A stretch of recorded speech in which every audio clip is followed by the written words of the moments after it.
काल रात्री निंबस कॅफेच्या समोर रात्री 1:20 ते 1:30 वाजताच्या सुमारास घटना घडलेली आहे. त्याच्यात अविनाश राजू भुसारी वय वर्ष 28 वर्ष यांच्यावर 4 लोक 2 गाड्यावर आले, तर त्यांनी फायरिंग करून त्याच्यावर पळून गेलेले आहेत.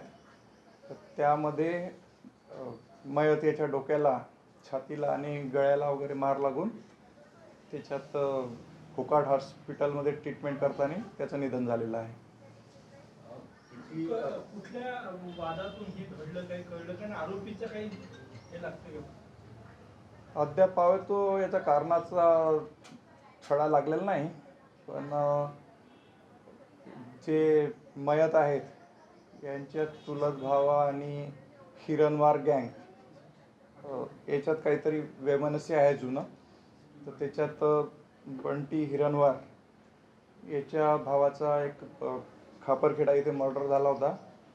तर त्याच्यामुळे ती थोडीशी त्याला किनार वाटत आहे.